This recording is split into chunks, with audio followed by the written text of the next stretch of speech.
Hello there everyone, and welcome back to Let's Play The Lost Vikings. In the last part we've cleared World 1, the Crotonian spaceship, and we are now in World 2, which is some sort of prehistoric world. At least that's what my German strategy guide that I have for this game calls it. The password for this level is FL0T. The passwords for this game don't have vowels, so they write a 0, but they really mean an O, because they want you to pronounce this stage's password like float, because they want you to float down here as Olaf. I floated to the very right here and grabbed this stage, this stake. But that was a mistake. That killed Olaf, because remember, Olaf can't jump, and so by grabbing that stake, he had no choice but to land on these sort of burning platforms. Those burning fiery platforms, which instantly kill you if you land on them. You can, however, drop down here even without Olaf's floating ability. If you know where to drop, then you can safely make it down here. You take 1 point of falling damage, but you can still make it down here. Then you can grab this blue key, and then you can open the door. And the way you were supposed to do it is you were supposed to have Olaf safely float down here, grab the key and open the door. But as you've seen, you don't need Olaf's ability. So you can actually do some minor sequence breaking here again. Just like in stage 1, in stage 4, in stage 1-4, World 1, stage 4, where we were able to skip those gravitational boots. Here in stage 6 or stage 2-2, you know, World 2, stage 2, you can skip this blue key. And with Eric, you can actually grab this stake. Now you can jump, and if you know where to drop, then you can make it safely down here. Again, we take 1 point of falling damage, but we are safely making it down here. And as you can see, my success rate with doing this is pretty high, because I've already tried to do this before recording this part for 10 minutes, but I've restarted the oh, I barely got caught in the corner there. The reason why I restarted this recording here instead of accepting my first attempt is because I'm now playing on a slightly different version of SNES 9X GX. Because with the previous version I had sound issues. You've already seen that in part 1 or part 2, where sometimes when the character was taking falling damage, the sound effects for the character getting dizzy didn't successfully play. And here, on the other emulator, there was another sound effect that wasn't playing. It's this sound effect. You hear this sort of wrong noise that it makes when you try to use an item but can't.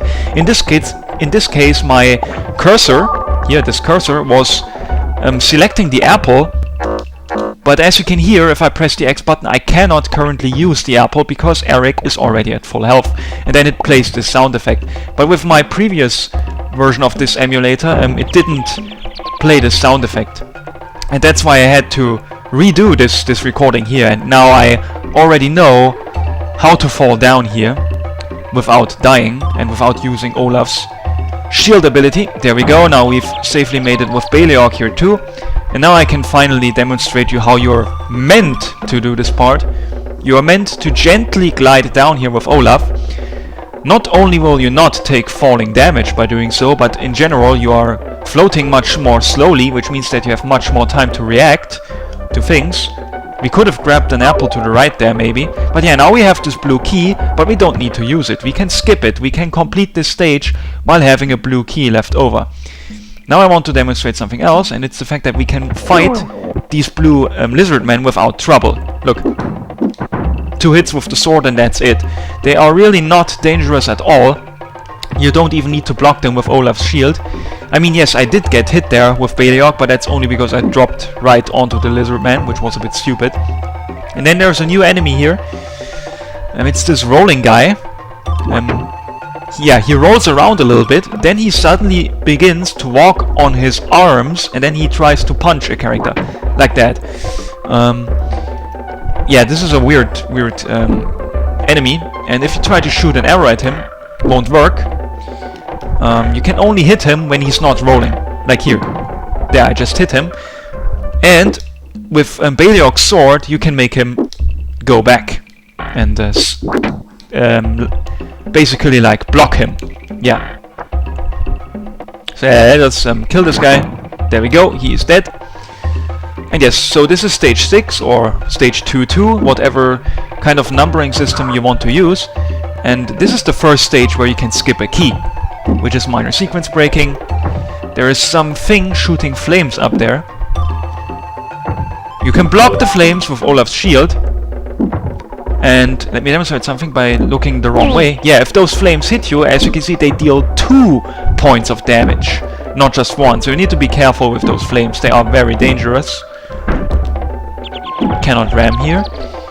But if we go up here, looks suspicious. Yes, we can go through the wall.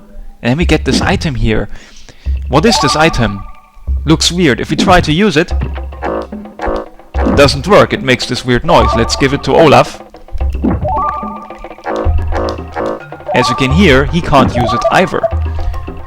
But now, let's give it to Beliok. He can use it, and now his arrows become burning arrows. That is fantastic, maybe. Let us see what this does. Okay, so now we go down here. But yes, we've skipped the blue key here. We will now use the red key to make this bridge go down so that the characters who can't jump can safely cross this little lava pool. Actually, yeah, okay, let's just go to the right. And yeah, so yeah, the first real sequence breaking happened in stage 1-4, where we skipped the gravitational boots, the gravity boots. I called them anti-gravitational boots in part 2, but that doesn't really make sense. I mean, the up arrow fields in stage 4 made you levitate upwards, but once we used the boots, we were falling down again. Gravity had an effect on us again. So these are more like gravity boots, not anti-gravitational boots. I think I was wrong there in part 2. So yes, you can still walk through this wall here, and you can get a piece of meat. And then if you keep on going left, you land here. So yes, we could have gone further to the right here after we got the burning arrow, and then we would have ended up being here. But yeah, when in my previous recording attempt, I went back to the left here, like I did in this part, and then after I climbed this ladder, I checked the wall here for secrets, and then it turns out you can again enter here, and then you can grab the piece of meat, and then you end up back here. And once I was right here at this part, that's where I stopped my previous attempt of this recording, because then I realized that the sound effects weren't properly working with this version of SNES 9X-GX. Okay, now we are blocking the dude, and now let's attack this guy with the burning arrow, and that kills him in only 1 arrow. So yes, those burning arrows are stronger than the regular arrows, and in fact they are way stronger. Okay, so at first let us make Olaf raise his shield above his head, not here, but here, and now Eric will have enough height to be able to grab this key. I'm full on items. Yeah, I don't want to throw that away. Let's give it to somebody else. Let's give this vegetable to Olaf. Then let's get the yellow key. Let us already prepare Olaf to block the enemy. There we go. And now let us demonstrate something. Let us wait for this guy to attack. Okay, now look, he's rolling, but we've killed this enemy. Remember, before we had the burning arrow, we couldn't hit this guy while he was rolling. His defense was too strong. But if you have the burning arrow, then your arrow is so strong that you can hit these guys even when they're rolling around. There's this medallion here that gives you the 4th hit point. Let us go up, and let's go with Olaf first so that he can block potential enemies, like this snail here. We will use the burning arrows with Beliok here. And again, these snails are also killed in 1 hit using those arrows. Then we block this guy. kill the lizard man who got in the way, and then we killed the rolling guy. And one final snail left in our way. Killed in a single arrow. Even before I said it, I already said killed him only as Beliok was releasing the arrow, because I was just so sure that I would successfully kill this snail. Okay, now let's climb up here. And let's get Eric to the exit as well. And look how many items we have left. This basically indicates that we performed very well in this stage. In particular, we still have the blue key that we skipped in the inventory. Who were those weird-looking guys? That's a good question. I don't know what these guys were supposed to be. I guess Eric is talking about those rolling enemy guys. So yeah, who were those weird-looking guys? I don't know, but did you check out their hairdos? And people say, we need haircuts. To be honest, I didn't see them having hair at all. But yeah. Whatever you say. Password TRSS, which stands for... Well, if you just look at the stage, it clearly stands for trees. Because there is a hell of a lot of trees. Yeah, we just got hit by this guy. I think we really should send Olaf here first. That might be a wise idea. And then we kill the enemies first. Like so. We now killed the snail. Now it's time to kill the rolling dude. Maybe the blue part is supposed to be his hair, but I really can't...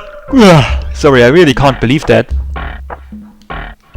Because, you know, the Vikings were asking about the weird hairdo, as they called it. There we go, killed this guy. Let us... Oh shit, got falling damage there, need to watch out. Let us explore the lower part here with Eric. And there's a secret here! A stake behind the wall, and we will actually use that because Eric only has 1 point of health left. Now he's back to full 3. Okay, more enemies up here. Always a good idea to block him with Olaf's shield. Let's go slightly back so that we can hit him better because he's rolling up. Because we are firing the arrows above the guy most of the time now. Wait until he gets close enough so that the arrow can hit him instead of flying above him. And there we go. Let's go with Eric first. There are more enemies up there. We will always protect with Olaf and then fire away at the snail. We hit that guy once. Snail is already dead. The other guy we've hit once. Let's block him with the sword. And there he's dead. There's another one of these guys. Let's see if we can deal with this God, I can't talk. Let us see if we can deal with this guy without having to rely on Olaf's shield. Yes, we can. What was the point of going up there? There was absolutely nothing there. We could have just gone here with Eric. And in fact, going here leads you to a destroyer. There we go. And to this guy. What do you think you're doing in my tree? Identify yourself, intruder. Eric the Swift at your service. If you talk to him as Beliok, he says Beliok the Fierce. If you talk as Olaf, he says Olaf the Stout. I see. And why do you wear such a funny looking costume? I am a Viking. Of course you are. Well, you are on private property, Viking. You must leave at once. Tell me the way and I will be gone. You will find the key to the bridge in the tree on the other side of the waterfall. Now go! Thanks dude, thanks for your help. So yes, there's nothing else to the left side here other than this guy in the tree who gives you a hint. As you can see, there is indeed a bridge there, and there's a blue keyhole next to it. When you're Eric, I think you could jump above there, but I kind of failed. Okay, so I took falling damage. Let us jump over this hole here. And I think you're supposed to use the destroyer here, because It's a bit difficult to get by this enemy. Except I successfully just got by him. And let's see, then we jump on here. Then up here, and there we reach the key. Let us actually use the destroyer to kill the enemy. And now we can grab another blue key. If we could transfer leftover items from one stage to the other, then we could have opened this blue key with the blue key that we had left over at the end of stage 2 too. But yes, now we have a blue key again. But again, this one is skippable. Look, I'll just float down here with Olaf. And there you go. And with Beliog, let us see how to do this with Beliog. With Beliog, you just keep holding to the right. You sacrifice 1 point of health to take falling damage, but that's it. We still successfully made it to the right. Again, we do not need to use the blue key. So this is the second level where it's possible to skip a key. When we get home, we need to get one of those. Giant snails? Tree houses? No, those cool waterfalls that hover in midair. Yeah, not sure if we really need those. But so, yes, we successfully cleared stage 2-3, or stage 7. Password here is PRHS, which stands for prehistoric. But I will do this stage in the next part, guys. So, see you then.